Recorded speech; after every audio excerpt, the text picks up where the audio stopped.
નમસ્કાર દર્શક મિત્રો, હું છું પરમાર અનિશા. તમે જોઈ રહ્યા છો લોક સામના ન્યૂઝ. તો જોઈએ આજના સમાચાર. સુરતથી અમારા રિપોર્ટર નૈતિક રેશમવાળા સાથે.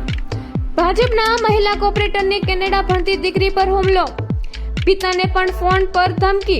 વરિયાળી બજારના બિલ્ડરને સાયબર ક્રાઇમની નોટિસ. જે નંબરથી ધમકી આપવામાં આવી તે નંબરનો ઉપયોગ બિલ્ડર કરતો હોવાનો આક્ષેપ. કેનેડામાં ભણતી દીકરી પર તે છાટી 3 વખત હુમલો.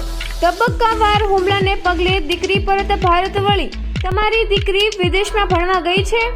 ખૂબ ખૂબ અભિનંદન અને શુભકામના.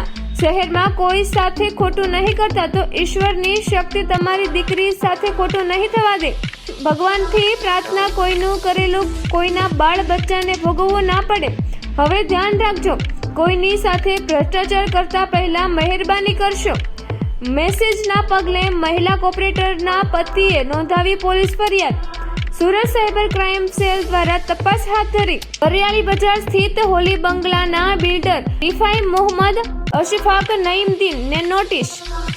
જે નંબરથી મેસેજ આવ્યા તે ડમી નંબર છે. ડમી નંબરનો ઉપયોગ બિલ્ડર દ્વારા કરાતો.